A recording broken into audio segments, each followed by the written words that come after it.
Isang dugong Filipina ang nagkamit ng award sa Oscars para sa Best Cinematography category. Samantala, Eman Bacosa Pacquiao makakasama na si Jillian Ward sa isang TV drama series. Narito ang ulat. Sa mga tagahanga ng 21-year-old na anak ng ating boxing legend Manny Pacquiao and Joanna Rose Bacosa na si Eman Bacosa Pacquiao, mapapanood na siya sa isang drama TV series.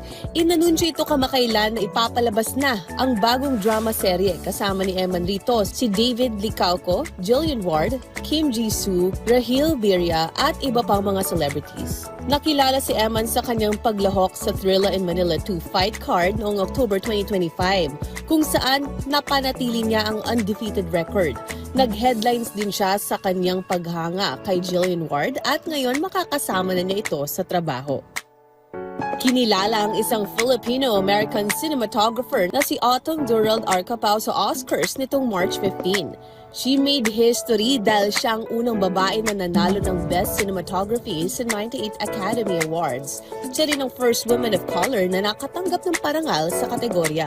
I'm so honored to be here, and I really want all the women in the room to stand up because I feel like I don't get here without you guys. Nakamit ni Autumn ang prestiyosong pagkilala para sa kanyang trabaho bilang direktor ng photography ng pelikulang Sinners at sa direksyon din ni Ryan Coogler. Ang pelikula ay ang pangalawang collaboration kasama si Ryan pagkatapos ng kanilang proyekto na Black Panther Wakanda Forever. Nitong January, record history ang nakamit ng mga parangal ng naturang pelikula. 16 na Oscar nominations ang nasungkit nito kabilang ang Best Picture, Best Director, Best Actor, Best Actress, Best Original Screenplay at Best Cinematography.